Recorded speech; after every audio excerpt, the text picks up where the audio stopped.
So hello, what's up mga ka-J-Vlog? Welcome ulit sa panibagong video. And for today's video, another review, first impressions na naman tayo. And this time, itatakil natin yung bagong labas ngayon na budget smartphone, which is a Xiaomi Redmi 15C. Maganda kaya to? Sulit ba? Ano kayang upgrades? Tara, check natin.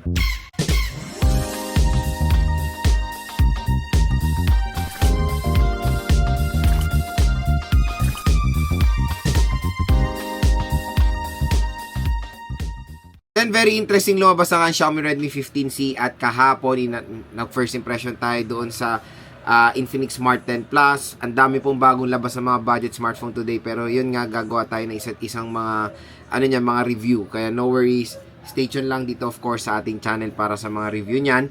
At umorder na rin ako ng 15C. Inintay ko lang talaga mag-sale para makuha natin ng mura. At kung gusto nyo nga makakuha to ng mayroong special voucher mula dito sa YouTube. Kasi gano'n naman pag click yung view products natin, may ma-generate dyan na special voucher para sa inyo.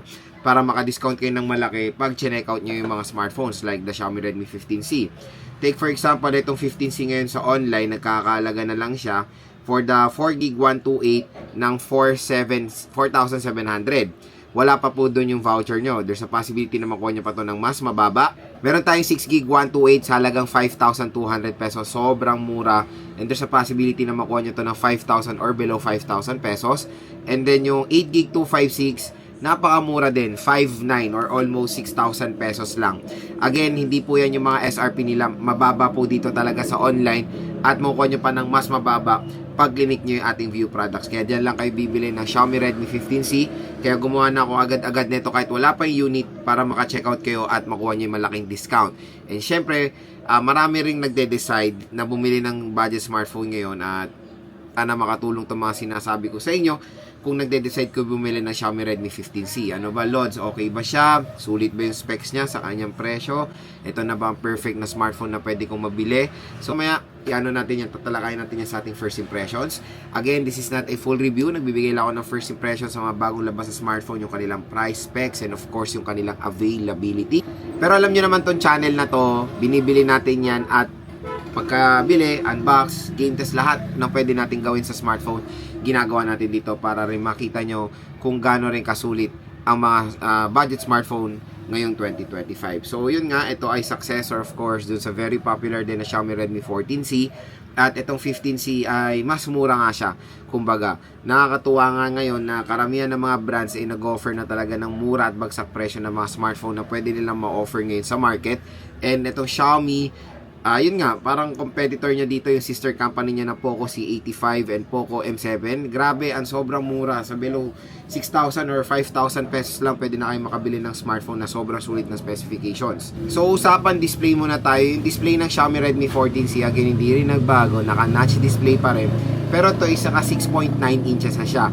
IPS LCD display with the resolution na very basic for a budget smartphone, HD plus 720p at naka 90Hz screen refresh rate pa itong smartphone na to. So yung chipset, I know marami na naman magiging dyan, magko-comment na naman sa side comment na naman sa MediaTek Helio G81 Ultra. So with an octa-core CPU siya with the clock speed na 2.0 GHz and sa GPU nakamali G52 ito. Pero siya 50 megapixel main camera and yung front facing camera niya is 8 megapixels. At pagdating sa battery, naka 6,000 mAh na removable battery siya with 33 watt fast charging. So again, when it comes sa smartphone na to, kung mapapansin natin yung specs niya ay sobrang sulit sa kanyang presyo. At marami ring available na colors itong si Xiaomi Redmi 14C ay 15C. Meron tayong available sa Twilight Orange, Midnight Black, Mint Green at Moonlight Blue. Pero yon, bibilin natin dito yung Twilight Orange kasi di ba medyo umuuso ngayon ng orange dahil ngayon sa iPhone 17 series.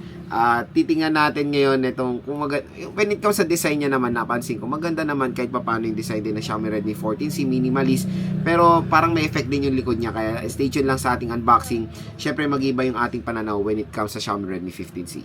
So next one mga ka-J-Vlog is gusto ko i-share sa inyo yung first impression thoughts ko dito sa Xiaomi Redmi 15C. Again, pwede tayo magbigay ng saloobin kahit wala pa po yung smartphone dahil very familiar naman tayo sa mga specifications sa mga devices.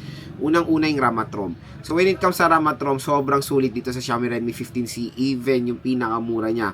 So yung pinakamura niya pwede nyo makuha ng 4,000 pesos. 4GB 128 is the best minimum ng RAM at ROM na pwede na natin makuha sa ganitong presyon na smartphones. Kaya no worries when it comes sa kanyang RAM at ROM, and including the internal storage niya, 256 sa presyo na below 6,000 pesos.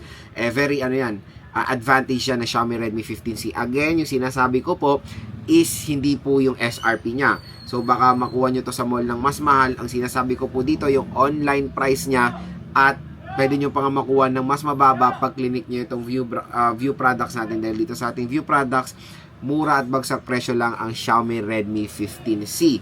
And when it comes sa yun ang isang tatatak sa atin sa Poco and Xiaomi. Hindi sila madamot magbigay ng RAM at ROM. Kumbaga, nare-realize sila 64GB is not enough na talaga. Pero meron pa rin mga popular brands like Samsung, like I think Oppo, yes, 64GB for a price tag na 4,000 to 5,000 pesos is nagiging skeptical na. Pero again, bumababa naman yan. Pero sa SRP nila, hindi talaga bagay yan. So, next is yung screen. So, I hope yung 15C ay iba rin yung aspect ratio. Sana ma-adapt niya rin yung aspect ratio ng Poco M7 at Poco C85 na pahaba sila, napalapad sila. Hindi na pahaba. Pero I doubt baka pahaba tong 15C, pero hindi natin alam pa yan hanggang hindi pa natin siya na-unbox. Pero 6.9 is a large display for a budget smartphone na iyan din isang magiging magiging buying factor ng mga consumers when it comes dito sa smartphone na to, yung kanyang large displays. Sino ba naman ang ayaw manood sa malaking display na smartphone? And syempre manood ng movies, di ba? And 120Hz, very convenient. HD plus 720p, very normal yan sa kanyang presyo. At notch display lang naman din ng isang comment ko dito. Sana ginawa na nilang punch hole. It's 2025. Sana gawin na nilang punch hole tulad ng parati kong sinasabi. Kung wala namang any cost, gawing bilog yan. Kumpletuhin nyo na dahil mas better talaga ang punch hole display. Next, chipset. Ito magandang pag-usapan yung chipset na naman. Magko-comment na naman niya, G81 Ultra na naman, ganyan, bla bla bla. Magkano mo ba nakuha yung cellphone? Kung nakuha mo yan ng 9,000, 7,000, hindi talaga perfect fit ang G81 Ultra. Again, ito po, i-compare natin sa online price na Xiaomi Redmi 15C. Kung ang SRP neto is nasa 7K, 6K pataas, syempre G81 Ultra is not a perfect fit. Pag 6,000 below, okay na okay pa yan. Kaya nga kung mapapansin nyo, dito kayo bibili sa online. Kasi dito sa ating view products, below SRP nyo makukuha. Kaya yung G81 Ultra ay bumabagay na kung magkano nyo nakuha itong device. So, again, G81 Ultra ay hindi po mabagal na chipset yan. I don't know bakit ang dami pa rin inis na inis sa G81. Kung nakuha mo lang naman ng 4,000 pesos, tapos pwede naman kayo makapaglaro ng ML, COD, at yung mga ibang popular games, okay na yan. As long as, ito parati kong sinasabi, as long as the specifications is balanced, okay na okay yan. Magbibigay ka nga ng malaking chipset, tapos ang RAM mo, butata, yung storage mo, ang baba, ganun din. Mako-compromise din yung chipset, kumbaga. Pero dito sa Xiaomi Redmi 15C, based on my observation sa kanyang specifications, well-balanced naman siya, tulad na lang nung kanyang chipset and of course yung RAM at ROM. Kaya no worries when it comes sa G81 Ultra dito sa Xiaomi Redmi 15C. Below 6,000 pesos is okay pa yan, at hindi po mabagal na chipset yan. Several times ko na po nagamit ang G81 Ultra, including dito sa Poco C85. Okay na okay naman po yung kanyang performance. So next, the camera. Camera is 50 megapixel. So again, ito rin naman na ang medyo nauuso sa mga brands today. 50 megapixel, pero yung iba hindi legit na 50 megapixel. Pero let's hope dito sa Xiaomi Redmi 15C, sa ating camera test, sa ating full review, mag-iba yung ating pananaw dito sa kanyang camera. Yung battery niya malaki, 6,000 mAh na removable battery with 33 watt fast charging pa itong device na to. So yun, yan din yung isang advantage ng Xiaomi Redmi 15C sa mga competitors niya na usually 5,500, 5,200, 5,100, 5,000 mAh. dito 6,000. Kaya maraming mga consumers ngayon ang naghahanap ng cellphone or smartphone na malaki ang battery capacity. So maganda yung offer ang Xiaomi Redmi 15C, lalo na sa mga nagtatrabaho na ang main tool nila for work is syempre smartphone, like delivery riders, motor taxi riders natin. Ito, maganda tong i-suggest sa inyo dahil makunat po ang battery niyan based sa kanyang specifications, of course, na 6K battery.